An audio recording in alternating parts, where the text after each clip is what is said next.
Hello दोस्तों, welcome back to Pradeep Giri academy. अभी तक हमने देखा सब कुछ, एवरीथिंग अबाउट गामा फंक्शन के फॉर्मूलाज देखे, उसके ऊपर 4 टाइप्स ऑफ सम्स भी सॉल्व किए एंड बहुत सारी चीजें देखी। हमारा जो गामा फंक्शन था उसका जनरल फॉर्मूला हम कैसे लिखते थे, use to write it as, हम डिनोट कैसे करते थे सबसे पहले, तो इस प्रकार से हम गामा फंक्शन ऑफ एन को डिनोट करते थे and this is equals to integration from 0 to infinity e raise to minus X x raise to n minus 1 dx। ये हमारा था एक फॉर्मूला। और एक और हमने फॉर्मूला देखा था फॉर n+1, ये इसके लिए देखा था ताकि ये जो हमें बेसिकली जब हम सम सॉल्व करते थे यहाँ पे जो पावर आता था उसके साथ डील ना करना पड़े, इसके लिए हम क्या करते थे सारे क्वेश्चंस में x raise to n dx ये वाला फॉर्मूला यूज करते थे। अब ये n की वैल्यू हमें निकालने के लिए ढेर सारी प्रॉपर्टीज थी, वो प्रॉपर्टीज लेके आप क्या कर सकते थे, n की वैल्यूज निकाल सकते थे। ओके, सो वाले वीडियोस अगर आपने नहीं देखे तो वो देख लेना, क्योंकि अब ये वाले सेशन से हम स्टार्ट करने वाले हैं बीटा फंक्शन को। एंड बीटा फंक्शन जो है वो कंपैरेटिवली इतना इजी नहीं है, ये काफी इजी था, फॉर्मूला था एंड आपको डायरेक्टली सॉल्व करना था। लेकिन ये जो बीटा फंक्शन है इसका जो फॉर्मूला है वो कंपैरेटिवली थोड़ा सा टफ है एंड इसके अंदर भी हमें टाइप्स ऑफ सम्स देख रहे हैं एंड देन हमें जाना है आगे इंटीग्रल कैलकुलस के ऊपर। Okay, so let us start with beta function. अब ये बीटा फंक्शन एक्चुअली है क्या, हमारे पास कोई एक फंक्शन दिया रहेगा n and m के फॉर्म में बाय द इंटीग्रल, जहां पे जो इसकी n and m की वैल्यू है ना वो 0 से हमेशा क्या होगी, बड़ी होगी, 0 से हमेशा बड़ी होगी, यानी कि पॉजिटिव इंफिनिटी की तरफ। उस सिचुएशन में हमारा फॉर्मूला देखो, इंटीग्रेशन फ्रॉम 0 टू 1, कहां से जा रहा है, 0 से लेके 1 तक जा रहा है, x raise to m minus 1, हमारा m and n हमने डिफाइन किया है ना, m minus 1 into 1 minus x raised to n minus 1 dx. This is called our beta function. तो इसका फॉर्मूला देख के ही थोड़ा सा टफ लग रहा होगा बिकॉज गामा फंक्शन का फॉर्मूला बहुत इजी था। तो यहाँ पे जो फॉर्मूला है उसे आप कैसे याद रखोगे, तो फर्स्ट टर्म हमारा क्या है, x है, सेकेंड टर्म क्या है, 1 माइनस एक्स है एंड पावर क्या है, एक बार m है और एक बार n है। जैसे कि अगर x ले रहे हो तो उसके साथ क्या है, m माइनस 1 है, और 1 माइनस एक्स लोगे तो क्या है आपके पास, n माइनस 1 है, और बाकी सारी चीजें तो एज इट इज है। अब इसे आप कैसे डिनोट करोगे, तो beta function of m comma n, जैसे आप कोऑर्डिनेट्स लिखते थे ना, कोऑर्डिनेट्स लिखते थे कैसे, आप a x कॉमा y लिखा करते थे, उसी प्रकार से ये कोऑर्डिनेट सिस्टम है, बट हम क्या कर रहे हैं यहाँ पे beta function of m comma n लिख रहे हैं, जहां पे m की वैल्यू क्या होगी, ये पर्टिकुलर, और n की वैल्यू क्या होगी, ये वाली चीज। तो अब यहाँ पे बहुत सारी बुक्स में मैंने देखा कि कहीं कहीं पे ऐसे बीटा जैसे हम डिनोट करते हैं ना, उस प्रकार से भी इसे डिनोट किया गया है। तो इट्स ऑन यू, आपको कैसे लिखना, आप बीटा कैपिटल भी लिखो या थोड़ा सा नीचे उसको खींच दोगे, तो इट्स ऑन यू जैसे आपको लिखना है। तो हम क्या करेंगे, उसे डिनोट करेंगे कैपिटल बी से, और बाकी जैसे हम कार्टेशियन वाला लिखते थे सेम उसी प्रकार से m and n। तो यहाँ पे भी हम एक और इसका फॉर्मूला देखेंगे ताकि हमें वापस से जब हम पावर के साथ डील करें तो वो -1 जो है वो वाला प्रॉब्लम ना क्रिएट करे।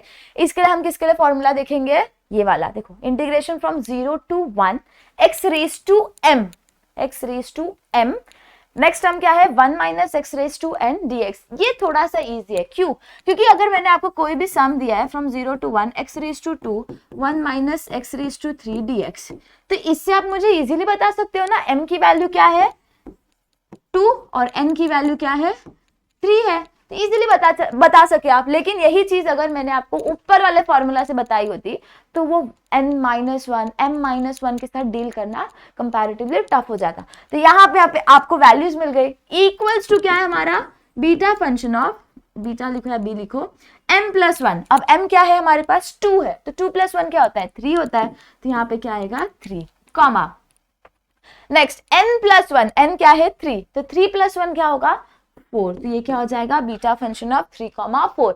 अब ये जो बीटा फंक्शन ऑफ 3,4 है, इसको लेके हमें इसकी वैल्यूज निकालनी है, वो हम निकालेंगे इसके पर्टिकुलर प्रॉपर्टीज से। सो अब देखते हैं properties, because they are more important. Properties को बिना यूज किए आप ये पर्टिकुलर जो है हमारा बीटा फंक्शन, बहुत सारी बुक्स में आप देखोगे, रेफरेंस बुक देखो, टेक्स्ट बुक्स देखो, गाइड्स देखो, तो वहां पे सिर्फ ऐसे बीटा फंक्शन ऑफ 3,4 लिखा होगा, तो ये वैलिड आंसर नहीं है। अगर कम मार्क्स के लिए है, एमसीक्यूज फॉर्म में है तो ठीक है, लेकिन आपको आपके थियोरी पेपर में ऑफ कोर्स इसको प्रॉपर्टी यूज करके इसकी वैल्यू निकालनी पड़ेगी, तो ही आपको आंसर आएगा, वरना हो सकता है मैम आपकी हाफ मार्क्स दे दे आपको, या 4 मार्क्स का है तो 2 मार्क्स दे दे, 1 मार्क्स दे दे, तो we don't want that thing. वो रिस्क लेने से अच्छा है हम क्या करेंगे, प्रॉपर्टीज यूज करेंगे। तो वो प्रॉपर्टीज क्या कहती है हमारे पास, सबसे पहली प्रॉपर्टी है अगर beta function of m comma n will be equals to, इसको चेंज भी कर दिया ना इसका सीक्वेंस तो भी वो सेम होता है, that is beta function of n comma m। समझ लो मैंने आपको दिया बीटा फंक्शन ऑफ 3 कॉमा 2, तो बीटा फंक्शन ऑफ 2 कॉमा 3 क्या होगा, सेम होगा, जो इसकी वैल्यू होगी वही इसकी भी वैल्यू होगी, एज इट इज होगी। नेक्स्ट, अब हमने गामा फंक्शन देखा, अब गामा और बीटा के बीच का कुछ रिलेशनशिप है, वो रिलेशनशिप कैसा है, beta function of m comma n, ये सबसे इंपॉर्टेंट फॉर्मूला है एक्चुअली, इसे आपको यूज करना है जब भी आप टाइप्स ऑफ क्वेश्चन को सॉल्व करोगे, equals to gamma function of m into gamma function of n divided by gamma function of m plus n। यहाँ पे जो हमने जस्ट इधर लास्ट स्लाइड में जो चीज देखी थी, देखो बीटा फंक्शन ऑफ 3 कॉमा 2, तो यहाँ पे आपको वैल्यू सब्स्टिट्यूट करनी है m की और n की, और फिर आपको निकालना है। अब गामा फंक्शन निकालना तो हमने सीख लिया, कैसे निकालते हो, अगर गामा फंक्शन ऑफ m निकालना है तो किससे निकालते हो, जनरल फैक्टोरियल फॉर्म में निकालते हो, वो कैसे होता है m-1 फैक्टोरियल, यही चीज होती है ना, m-1 फैक्टोरियल, n-1 फैक्टोरियल, और इसका क्या होगा m प्लस n-1 फैक्टोरियल। जैसे कि यहाँ पे अगर मैंने आपको बोला बीटा फंक्शन ऑफ 3 कॉमा 2, तो यहाँ पे क्या आएगा, gamma function of 3 into gamma function of 2 divided by gamma function of 3 plus 2, 3 plus 2 यानी 5, तो यहाँ पे क्या आ गया आपके पास 3 आ गया, यहाँ पे 2 है, यहाँ पे 5 आ जाएगा। तो यहाँ पे क्या होगा, m की वैल्यू क्या है 3 है, तो 3 माइनस 1 क्या होता है 2, तो ये क्या हो जाएगा 2 फैक्टोरियल। नेक्स्ट टर्म n 2 है हमारे पास, 2 minus 1 is 1 factorial divided by 5 factorial, तो इसकी वैल्यू तो हमें निकालने आती है, तो ये डायरेक्टली क्या हो जाएगा हमारे पास 2/5 फैक्टोरियल। डैम इजी, इतना इजी सा है वो, इसमें कुछ ज्यादा है नहीं, लेकिन प्रॉपर्टी आपको ध्यान में रखनी पड़ेगी, प्रॉपर्टी के साथ अगर थोड़ी सी भी मस्ती की देन आपका सब रॉन्ग हो जाएगा। तो यहाँ पे क्या है हमारे पास गामा फंक्शन, ये रिलेशनशिप है बीटा और गामा के बीच में, तो बीटा का हमें फॉर्मेट में आंसर मिलता है, उसे हमें कैसे सॉल्व करना पड़ेगा, गामा फंक्शन को यूज करके, बिकॉज हमने गामा फंक्शन को लिए फॉर्मूला है हमारे पास फैक्टोरियल निकालने के लिए, फैक्टोरियल के साथ सॉरी, तो ये क्या है m-1 factorial into n-1 factorial divided by, ये पूरे टर्म का फैक्टोरियल कैसे होगा m प्लस n-1। ओके, अब आगे बढ़ते हैं।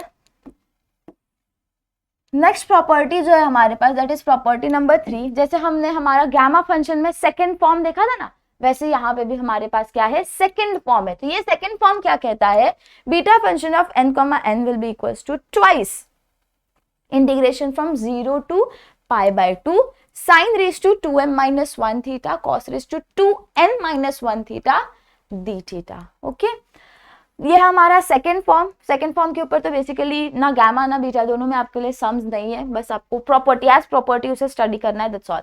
नेक्स्ट, ये जो हमारे पास प्रॉपर्टी है ये हम यूज करेंगे, और ये टाइप्स के क्वेश्चन बहुत मेजॉरिटीली पूछे जाते हैं, that is integration from 0 to π/2 sine raise to q theta. अब ये q और ये sine raise to p theta, p और q की जो वैल्यू है ना, ये कोई भी नंबर हो सकती है फ्रॉम 0 टू इन्फिनिटी, कोई भी नंबर, जैसे कि यहाँ पे p की वैल्यू इट कैन बी 3 4 5 6 कुछ भी हो सकता है, into cos raise to q theta d theta. तो इसके क्वेश्चंस कैसे आते पता है, it can be like π/2 sine raise to 4 theta cos raise to 5 theta d theta. तो इससे आपको क्या समझ में आ रहा है, p की वैल्यू क्या है 4 है, q की वैल्यू क्या है 5 है, समझा, यानी कि वो कोई भी इंटीजर हो सकता है।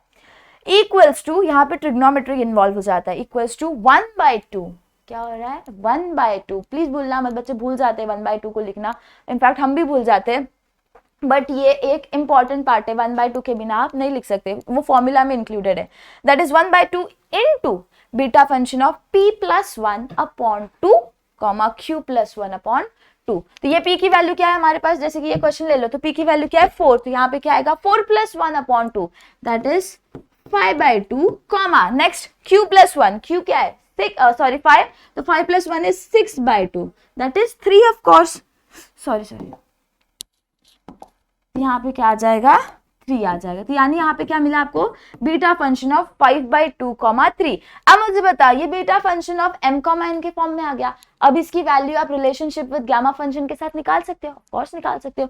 ये m है, ये n है, जो ऊपर हमने जस्ट फॉर्मूला देखा वो क्या था हमारे पास, gamma function of m that is π/2 this is positive integer, positive integer gamma function के साथ हमने वैल्यू निकालनी सीखी थी। Next term n, gamma function of n क्या है 3 divided by gamma function of 5/2 plus 3।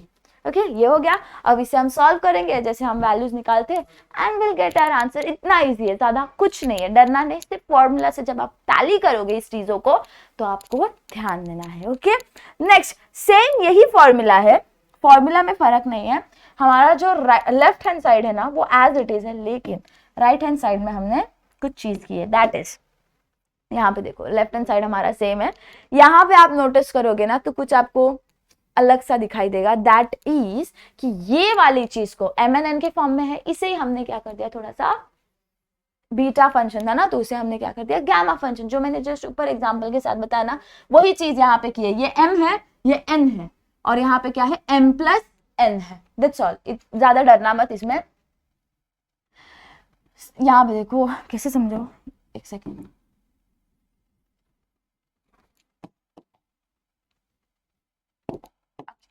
ये हमारा क्या हो गया, beta function of m comma n हो गया, राइट। अब इसके ऊपर प्रॉपर्टी लगाओगे तो ये क्या हो जाएगा, हमारा m ये है और n ये है। गामा फंक्शन ऑफ m क्या है p plus 1/2, p plus 1/2 into gamma function of n this term divided by gamma function of m plus n, तो ये क्या हो जाएगा p plus q plus 1 divided by 2 twice है तो फिर आप एक साथ कर रहे हो उसको, ये क्या हो जाएगा gamma function of p plus q plus 2/2।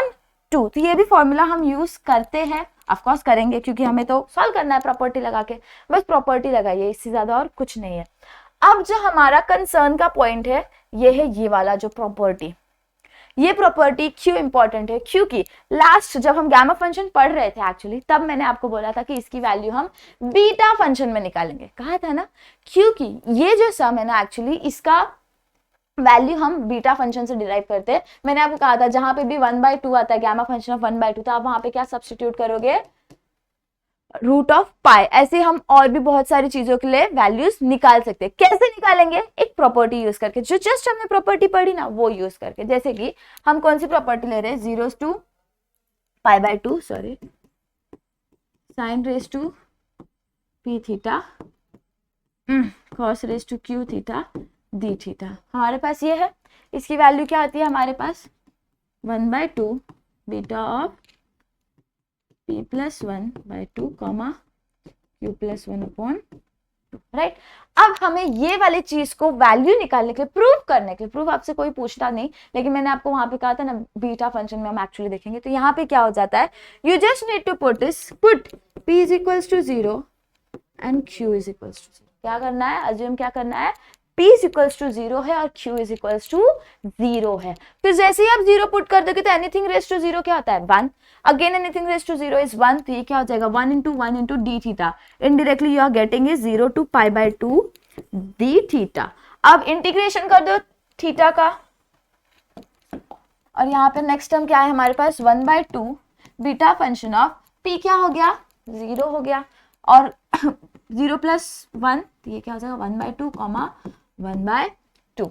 अब यहाँ पे इंटीग्रेशन कर दो डी थीटा का तो क्या हो जाएगा आपके पास थीटा हो जाएगा, एक टर्म बचता है जैसे इंटीग्रेशन ऑफ 1 थीटा क्या होता है ऑफ कोर्स थीटा होगा, तो वही चीज है यहाँ पे, ये क्या हो जाएगा थीटा। आपके लिमिट्स क्या है 0 से लेके π/2 इज इक्वल्स टू 1/2। अब ये बीटा फंक्शन है, आप इसको गामा के फॉर्म में लिखो, तो जब आप गामा के फॉर्म में लिखोगे तो ये कैसे हो जाएगा, ये हमारा m है, ये हमारा n है, तो गामा फंक्शन ऑफ m तो 1/2। Next gamma function of n that is again 1/2 divided by gamma function of 1/2 plus 1/2। अब यहाँ पे देखो 1 plus 1 sorry half plus half क्या होता है, ऑफ कोर्स हमारे पास 1 बचेगा, तो ये वाला पार्ट आप हटा दो। आपके पास क्या बचा, गामा फंक्शन ऑफ 1/2 ट्वाइस है तो आप इसको स्क्वायर लिख सकते हो, तो ये क्या हो जाएगा gamma function of 1/2 square. Okay, अब यहाँ पे वैल्यूज अपने जो लिमिट्स है उनकी वैल्यूज डाल दोगे तो क्या मिलेगा π/2 थीटा की जगह पे π/2 minus 0 to π/2 equals to 1/2 gamma function of 1/2 the whole square. ये 2 को आप लेफ्ट हैंड साइड में लेके जाओगे तो यहाँ पे आ जाएगा, तो 2 गेट्स कैंसिल, तो आपके पास क्या बचा यहाँ पे 1 सेकेंड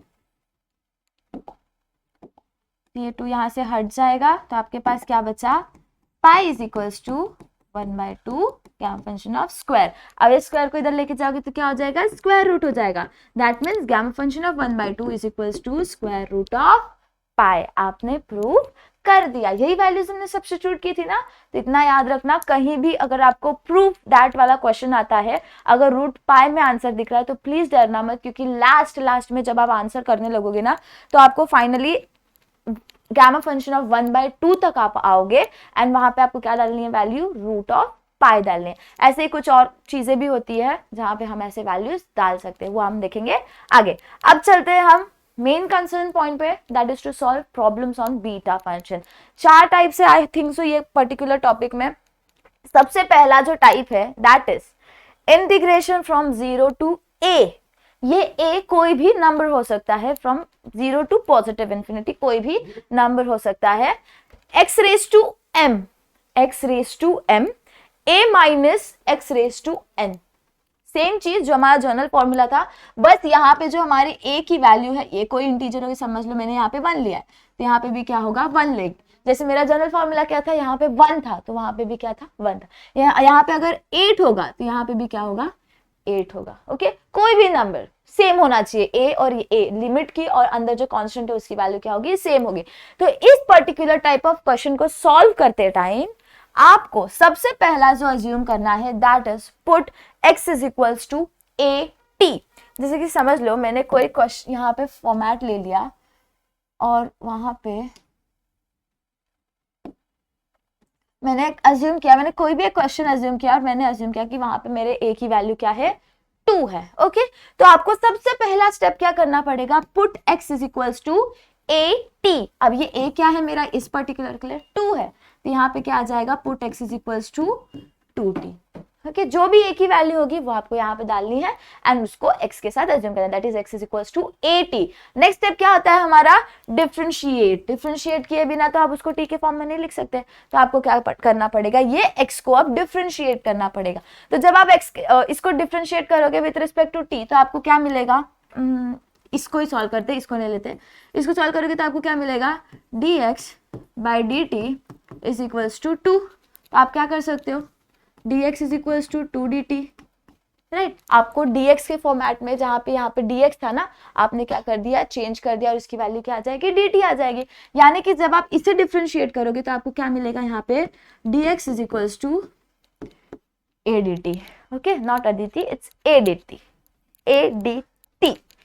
ओके, तो यहाँ पे आपको x की वैल्यू मिल गई, dx की वैल्यू मिल गई, यहाँ पे भी x की वैल्यू मिल गई। यानी कि सब्स्टिट्यूशन वाला पार्ट जहां जहां था आपने सारी चीजों को सब्स्टिट्यूट कर दिया है।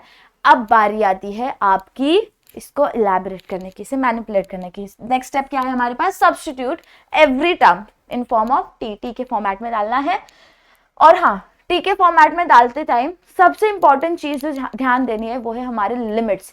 ये वाले पर्टिकुलर में हमारे लिमिट्स कैसे थे, एक्स के फॉर्मेट में थे, अब हमें क्या करना पड़ेगा, टी के फॉर्मेट में लिमिट्स को लेने पड़ेंगे। तो अज्यूम करना पड़ेगा, जैसे कि यहाँ पे अगर मेरा लिमिट्स था 0 to 8, समझ लो 0 to 8 मेरे लिमिट्स थे, तो यहाँ पे क्या होगा, जब मेरा x 0 होगा तब मेरे t की वैल्यू क्या होगी, जब मेरा x 8 होगा तब मेरे t की वैल्यू क्या होगी। यानी कि आपको क्या क्या पॉइंट याद रखना है, आपको वैल्यू सबसे पहले सबसे पहले आपको x की वैल्यू लेनी पड़ेगी, that is equals to at। Next step आपका होगा आपको dx निकालना है, यानी डिफरेंशिएट करके dx की वैल्यू मिलेगी आपको, dx is equals to a dt। ये हो गया। थर्ड स्टेप आपका होगा आपको लिमिट्स निकालने हैं in the form of t, जहां पे भी x होगा, x की वैल्यू एक बार 0 डालो एंड नेक्स्ट टाइम a डालो, आपको रिस्पेक्टिव t की वैल्यूज मिल जाएगी। t की वैल्यूज मिलने के बाद आप उसे सब्स्टिट्यूट करो उस पर्टिकुलर चीज में, जहां ये जो हमारा फॉर्मेट आएगा उसमें सब्स्टिट्यूट करो, और सब्स्टिट्यूट करने के बाद आपको आपका आंसर कुछ इस प्रकार से दिखाई देगा। कॉमन निकाल दो उसके अंदर से, आप जो कांस्टेंट वाला पार्ट है हमारे पास उसे कॉमन निकाल दो और उसके बाजू में आपको ये चीज मिलेगी, t raised to m 1 minus t raised to n dt। ये वाले पर्टिकुलर ऐसा एग्जैक्टली ऐसा आपको आपका जो स्टेप है ना वो दिखाई देगा इस फॉर्मेट में, जब आप सब्स्टिट्यूट कर दोगे, कॉमन निकाल दोगे। तो आप मुझे बताओ ये वाला कौन सा फॉर्मूला है, बीटा फंक्शन का जनरल फॉर्मूला है। तो यानी कि जैसे हमने वहां पे क्या लिखा था, x raise to m, next क्या था 1 minus x raise to n dx, उसी फॉर्मेट में सेम m की वैल्यू है, m की वैल्यू, इसका मतलब क्या था, beta function of m comma n, sorry m comma n नहीं, m+1 कॉमा n+1, क्योंकि यहाँ पे हमने क्या लिया, m एंड n लिया है ना, तो यहाँ पे +1 एडजस्ट करना पड़ेगा। यहाँ पे अगर आपने -1 लिया होता तो वहां पे वो नहीं लेते। ओके, तो यहाँ पे हमें क्या मिल गया, beta function of m+1 and n+1।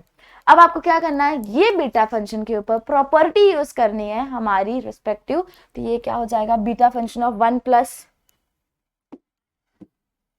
अब इसके लिए प्रॉपर्टी कौन सी आएगी आपके पास, same as it is m comma n वाली property, m-1 factorial n-1 factorial upon n+n-1 factorial, ये वाला फॉर्मूला लगा दो, ये वाली प्रॉपर्टी लगा दो एंड आपका सम सॉल्व हो जाएगा। बस इतना ही है, स्टेप्स तो हमें समझ में आ गए। अब हम बढ़ते हैं हमारे सम की ओर। जो सबसे पहला सम है हमारे पास, that is integration from 0 to 2, 0 to 2, यानी कि a की वैल्यू यहाँ पे आपको दिखाई दे रही है, a क्या है हमारे पास 2। नेक्स्ट x स्क्वायर, हमारा जनरल फॉर्मूला लिख लेते हैं,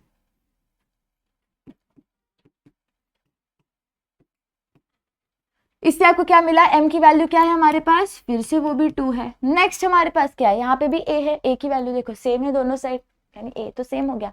नेक्स्ट आपको निकालना है n क्या दिखाई दे रहा है, 3 दिखाई देता है।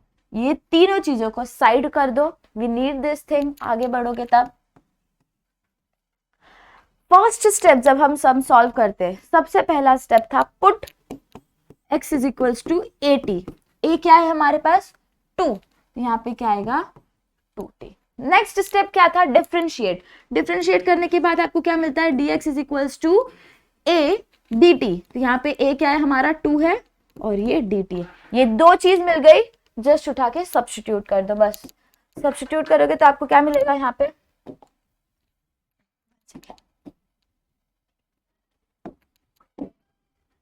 इंटीग्रेशन फ्रॉम, लिमिट्स निकालने हैं हमें सबसे पहले, लिमिट्स जब x इज इक्वल्स टू 0 है और नेक्स्ट क्या है x इज इक्वल्स टू 2, तो x इज इक्वल्स टू 0 है तो हमारे t की वैल्यू क्या होगी, ऑफ कोर्स 0 होगी, x/2 is equals to t हो जाएगा ना, ये पर्टिकुलर सेंटेंस है, तो अगर x इज इक्वल्स टू 0 है तो t क्या हो जाएगा हमारा 0 हो जाएगा। If x is equals to 2 तो t क्या हो जाएगा, 2/2 इज इक्वल्स टू 1, t क्या हो जाएगा हमारा 1 हो जाएगा। हमने लिमिट्स निकाल दी है, बाकी सारी चीजें निकाल दी, बस अब क्या करना है, सब्स्टिट्यूट करना है। लिमिट्स क्या है हमारे t के फॉर्मेट में 0 to 1। Next x square, x क्या है हमारा 2t square, next 2 minus x that is 2t raised to 3 dx की वैल्यू क्या है 2 dt।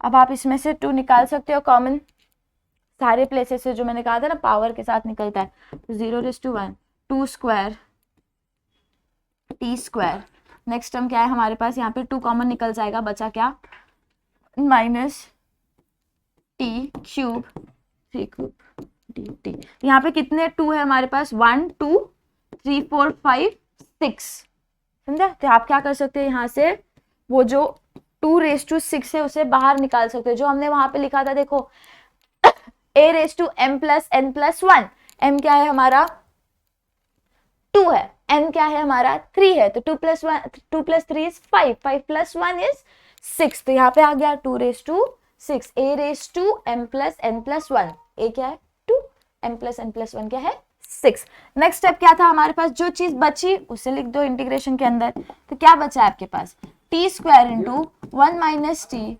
Cube dt। अब आपको दिखाई दे रहा है आपके जनरल फॉर्मूला में, जैसे आपका जनरल फॉर्मूला था एक्चुअली, क्या था वो x raise to m sorry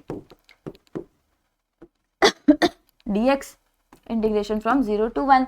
इसका आंसर क्या होता था हमारे पास, beta function of m plus 1 and m plus 1। m क्या है आपके पास यहाँ पे 2, n क्या है 3, तो 2 plus 1 is 3, तो ये क्या हो जाएगा beta function of 2 plus 1 that is 3। Next n plus 1, n is 3, 3 plus 1 is 4। अब नेक्स्ट आगे बढ़ते भी, इतना हो गया।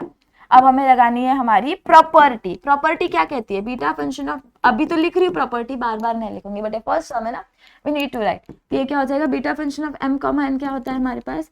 m माइनस 1 फैक्टोरियल, या गामा फंक्शन लिखो, gamma function of m, gamma function of n upon gamma function of m plus n। यानी कि हमारा यहाँ पे m क्या है इस समय? 2, तो यहाँ पे क्या आएगा? तो यहाँ पे आपके m की वैल्यू क्या है? 3 है, तो यहाँ पे क्या आएगा? Gamma function of 3, gamma function of 4 upon gamma function of 3 plus, और 3 plus 4 sorry equals to 7, sorry equals to 7। Next हमारा इसके साथ जब गामा फंक्शन की वैल्यू कैसे हम निकालते हैं? This will be equals to m minus 1, that is 3 minus 1 क्या होता है? 2 होता है, 2 फैक्टोरियल इनटू 4 माइनस 1 फैक्टोरियल, तो वो क्या होगा? 3 फैक्टोरियल अपॉन 7 माइनस 1 फैक्टोरियल, यानी 6 फैक्टोरियल। तो इतने की वैल्यू आपको क्या मिल गई? बीटा ऑफ 3,4 की वैल्यू मिल गई। अब आपको क्या करना है? यहाँ पे सब्स्टिट्यूट करना है। This is equals to 2 raise to 6, 2 raise to 6 यानी कि 64, तो आप वहाँ पे डायरेक्टली 64 लिख सकते हो if you want 64। Next 2 factorial यानी कि 2 इंटू 1, 3 फैक्टोरियल यानी कि 3 इंटू 2 डिवाइडेड बाय 6 फैक्टोरियल यानी कि 6 into 5 into 4 into 3 into 2 into 1। यहाँ से कुछ चीजें कैंसिल हो जाती है हमारे पास, और इस प्रकार से आपके पास यहाँ पे बचेगा समथिंग, यहाँ से फिर 1 जा 2 जा, ये जो है cut what you can do, I think so. फिर यहाँ पे 16 बचेगा, फिर यहाँ पे क्या बचा? 5 बचा आपके पास, 1 second, 5 into 3 something, I am sorry, मैंने यहाँ पे कुछ तो गड़बड़ की है ये कैलकुलेशन में, एंड इसकी वजह से मेरा आंसर थोड़ा सा 16/5 आ रहा है, जबकि वो एक्चुअली आना चाहिए 16/5 इंटू 3। तो यहाँ पे आपको मिलेगा 64 इंटू 2 फैक्टोरियल। तो जहाँ पे कैलकुलेशन आप कैलकुलेटर से कर सकते हो, प्लीज डू विथ कैलकुलेटर। हाथ से करने जाओगे तो वो कट एंड ऑल में मिस्टेक्स होते हैं। दिस विल बी समथिंग 16/15 आपको इसका आंसर मिलता है। कैलकुलेटर से जब मैंने सॉल्व किया तो मुझे ये आंसर मिला। Okay, and let us have a look on another question. जो नेक्स्ट क्वेश्चन है हमारे पास वो है इंटीग्रेशन फ्रॉम 0 to 8। हमारे पास यहाँ पे a की वैल्यू क्या मिल गई? सबसे पहली चीज तो दिखाई देती है वो है a की वैल्यू, that is equals to 8। Next x raise to 4, यानी कि हमारे m की वैल्यू क्या है? 4। Next 8 minus x, again a minus x होता है, वहां पे a की वैल्यू क्या दिखाई दी आपको? सेम दिखाई दी, that is 8। 8 minus x raise to m n होता है, तो यहाँ पे आपकी जो n की वैल्यू है वो देखो -1/3 है, नेगेटिव इंटीजर है, यहाँ पे हमारे पास नेगेटिव फ्रैक्शन है। इतनी चीजें हमें मिल गई। अब हम आगे बढ़ते हैं। आगे बढ़ने के लिए हमारे पास क्या था? सबसे पहला step, put x is equals to 80। तो आपको क्या करना है? x is equals to 80, a क्या है? 8 है, तो ये क्या हो जाएगा? 8t। नेक्स्ट स्टेप आपके पास क्या होता है? Differentiate it with respect to t। तो जब आप डिफरेंशिएट करोगे तो आपको क्या मिलता है? dx is equals to a dt। a क्या है? 8 है, तो यहाँ पे क्या आएगा? 8 dt। हमें हमारी रिक्वायर्ड चीज मिल गई। सेकंड रिक्वायर्ड चीज होती है हमारे पास हमारे limits in form of t। तो जब x इज इक्वल्स टू, यहाँ पे देखो, तो ये क्या होगा? x upon 8 is equals to t। तो जब x इज इक्वल्स टू 0 होगा तो t की वैल्यू क्या होगी? ऑफ कोर्स 0 होगी। जब x इज इक्वल्स टू 8 हो जाएगी तो t की वैल्यू क्या होगी हमारे पास? 1 होगी। सारी चीजें मिल गई। अब हमें क्या करना है? सिर्फ सब्स्टिट्यूट करना है। So let us substitute is equals to integration from 0 to 1 x raise to 4। तो x रेज टू 4 है, तो यहाँ पे क्या आ जाएगा हमारे पास? 8 raised to 4. Next 8 minus x 8 dt upon raised to -1/3 dx। dx की वैल्यू क्या मिली? 8 dt। एग्जैक्टली सेम क्वेश्चन है, बस यहाँ पे जो पावर था वो नेगेटिव में है, दैट्स ऑल। इससे ज्यादा और कोई फर्क नहीं है इसमें। अगेन यहाँ पे आप नोटिस करोगे तो यहाँ पे क्या है हमारे पास? कितने 8 है? 1 2 3 4। पावर कितनी है 8 की? 4 है, तो कितने 8 है? 4। यहाँ पे से भी 8 कॉमन निकाल दो। यहाँ पे मैं लिख देती हूँ, 1 सेकेंड। इंटीग्रेशन फ्रॉम 0 to 1, एक स्टेप ही बढ़ेगा और कुछ नहीं। 8 raise to 4 t raise to 4, यहाँ से मैंने 8 कॉमन निकाला तो क्या बचा? 1 minus t raise to -1 raise to 3। यहाँ पे भी क्या आएगा? -1 रेज टू 3। वो भूलना मत, पावर ऑफ कोर्स उसके साथ भी रहेगा। नेक्स्ट क्या है हमारे पास? 8 dt। अब यहाँ पे देखोगे तो 1 2 3 4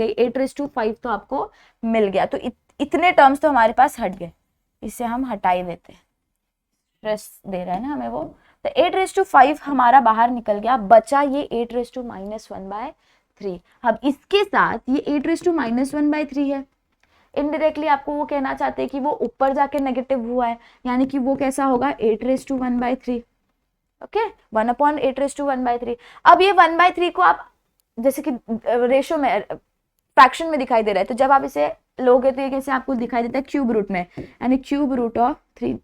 फॉर एग्जाम्पल जैसे कि अगर आपको स्क्वायर रूट ऑफ 2 दिया है तो ये कैसे होता है हमारे पास 2/1/2 होता है। ओके, और यही चीज अगर 1/√2 दिया रहता तो ये ऊपर जाके क्या हो जाता 2/-1/2 हो जाता। तो वही चीज यहाँ पे भी उन्होंने की है। What is cube root of 8? Of course 2। तो आपको यहाँ पे क्या मिला 1/2। तो ये पूरे टर्म की आपको वैल्यू क्या मिली 1/2 मिली। तो यहाँ पे आप क्या सब्स्टिट्यूट कर सकते हो 1/2 सब्स्टिट्यूट कर सकते हो। फिर से 1/2 हमारा कांस्टेंट है तो हम उसे बाहर ले सकते हैं। नेक्स्ट हमारे पास अंदर क्या बचा सिर्फ t⁴ 1 - t⁻1/3 -1/3 dt। नेक्स्ट अब आपको दिखाई देगा ये हमारा बीटा फंक्शन के जनरल फॉर्मूला के जैसे। तो यहाँ पे हमें क्या मिलेगा 8/5/2। यहाँ पे से एक हटा भी सकते हो इफ यू वांट, बिकॉज 2 है डिनोमिनेटर में। और नेक्स्ट चीज क्या मिलेगी आपको beta function of m+1। m क्या है हमारे पास 4, तो 4 + 1 इज 5, -1/3 + 3 आपको क्या मिलेगा यहाँ पे 2/3 मिल जाएगा। अब यहाँ पे इफ यू वांट तो ये एक 8 को बाहर निकाल के आप क्या कर सकते हो, इसको 4 × 8⁴ कर सकते हो, बट उतना क्यों करना ना, तो इसे ऐसे ही रहने दो। अब हमारी टर्न आती है ये beta function of m, n के फॉर्म में दिख रहा है, n हमारा फ्रैक्शन में आपको दिखाई दे रहा है, तो प्रॉपर्टी तो फिर भी हम अप्लाई करेंगे, भले उसको सॉल्व ना करें लेकिन प्रॉपर्टी अप्लाई कर दोगे। बुक में, रेफरेंस बुक में यहाँ तक ही दिया है, बट अगर ज्यादा मार्क्स के लिए आया तो आपको प्रॉपर्टीज ऑफ कोर्स अप्लाई करनी पड़ेगी। तो ये क्या हो जाएगा beta function of m, n का फॉर्मूला क्या होता है gamma function of m, gamma function of 2/3 upon gamma function of 5 + 2/3, यानी कि 17/3 हो जाएगा यहाँ पे 17/3। अब इसे आप सॉल्व कर सकते हो। मैंने आपको पॉजिटिव इंटीजर जब होता है तो उसका गामा फंक्शन निकालना सिखाया है प्रॉपर्टी के हेल्प से। और उसके बाद ये तो हमारा नॉर्मली 4 फैक्टोरियल हो जाएगा, दैट्स ऑल। तो अगर आपने यहाँ तक रखा तो भी चलेगा, इफ यू वांट तो फिर गामा फंक्शन की जो हमारी प्रॉपर्टी है उसे भी आप यूज कर सकते हो। और बाकी बुक्स में ये जो हमारा नॉर्मल बीटा फंक्शन का फॉर्मूला है उसके फॉर्मेट में आंसर दिया जाता है। ओके, सो ये हो गया हमारा टाइप 1 बीटा फंक्शन के ऊपर। ऐसे हमें और 3 टाइप्स देखने हैं, काफी इंटरेस्टिंग है ये topic. So please stay tune with Pradeep Giri academy, and ऐसी वीडियोस और चाहिए तो प्लीज चैनल को सब्सक्राइब करना, वीडियो को लाइक करना, एंड कोई भी सॉर्ट ऑफ प्रॉब्लम हो तो प्लीज कमेंट करना। Till then take care of yourself and see you soon in the next lecture. Bye bye.